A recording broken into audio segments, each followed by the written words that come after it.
Dharashiv news 7, स्पष्ट, निपक्ष व निर्भीड.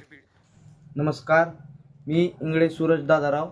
मी पाडोळी पंचायत समिती गणासाठी भारतीय जनता पक्षात कडून उभारलो आहे. तरी सर्व भारतीय जनता पार्टीतील सर्व पाडोळे, टाकळी, कणगारा, दुत्ता सर्व ज्येष्ठांनी माझ्यावर आशीर्वाद देऊन तसेच माझे नेते राणादादा, मल्हारदादा असतील, कुलकर्णी साहेब असतील, सर्वांनी विश्वास ठेवून माझ्या सर्वसामान्य कुटुंबातील एका तरुण मुलाला संधी देऊन नक्की माझ्यावर विश्वास ठेवून या पंचायत समिती गणासाठी काम करण्याची संधी मला उपलब्ध करून दिलेली आहे. तरी सर्व मतदार बंधू भगिनींनी माझ्या कणगऱ्यात गावातील नागरिकांनी ज्या प्रकारे मला 2022ला ग्रामपंचायतमध्ये निवडून देऊन मला काम करण्याची संधी उपलब्ध करून दिली, अशाच प्रकारे त्या संधीचं मी माझ्या गावातील सर्व जनतेला न्याय देण्याचं काम व विकासासाठी दृष्टिकोन ठेवून जी कणगऱ्यामध्ये बदल घडवण्याचं काम सर्व माझ्या गावातील सर्व जनतेच्या पाठिंब्यामुळे मला करता आलं.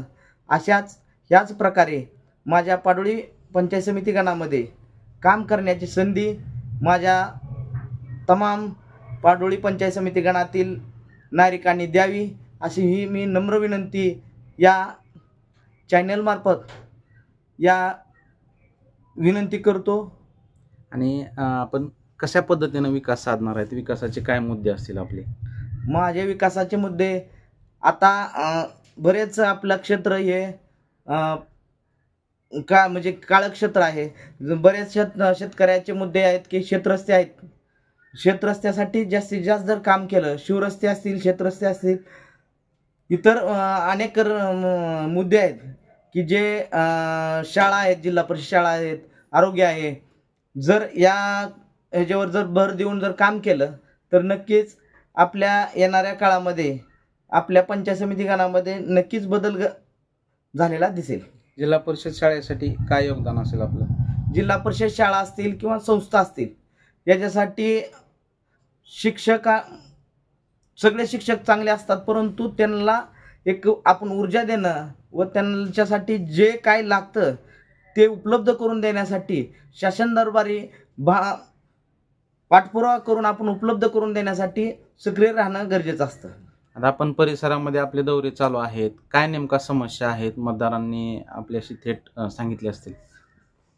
मतदाराच्या समस्या जास्तीत जास्त म्हणलं तर शेतरस्ते, महत्त्वाचे शेतरस्ते, आणि 2 नंबरला शाळा, आरोग्य, पशुवैद्यकीय दवाखान्याच्या माध्यमातून जास्तीत जास्त ज्या प्रकारे आपल्या भागामध्ये पाडोळीमध्ये पशुवैद्यकीय दवाखाना नसल्यामुळे तिथे शासनाचे जे कर्मचारी कमी प्रमाणात ये जा होतात, तिथे खाजगी डॉक्टर येऊन त्यांना सर्व्हिस देतात.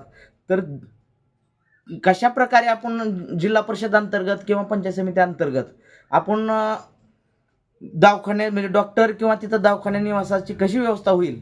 गाव मोठे असताना, एवढा दुग्ध व्यवसाय त्या पाडोळी गावामध्ये असताना, आजतागत जे म्हणतात की आम्ही पाडोळीचं हे करू ते करू, पण आजपर्यंत त्यांना साधा पशुवैद्यकीय दवाखाना, एवढा मोठा दुग्ध व्यवसाय, 2 ते 3 मोठ्या डेअरी असताना सुद्धा त्यांना साधा डॉक्टर उभा करता आला नाही.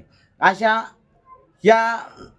म्हणजे आरोग्य पशुवैद्यकीय दवाखाना उभारण्यासाठी जे शासन दरबारी किंवा राणादादाच्या माध्यमातून मी कसं उभा करता येईल हे मी नक्की प्रयत्न करेन. विकास झाला असं वाटते का? गेल्या पंचवार्षिकमध्ये जे विकास आहे तो कागदोपत्रीच राहिला का प्रत्यक्षात झालेला आहे?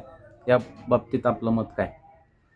नक्कीच विकासाबद्दल जर बोलायचं झालं तर सर्व नेते आईसुद्धा आपलं मूल जर असेल तर रडल्याशिवाय दूध पाजत नाही. अशाच प्रकारे आपणही ज्या प्रकारे सर्व नेते आपल्याला आपले द्यायला भरपूर निधी आहे, पण त्याच्यासाठी पाठपुरावा करणं गरजेचं आहे आणि त्याच्यासाठी वेळ देणं महत्त्वाचं आहे.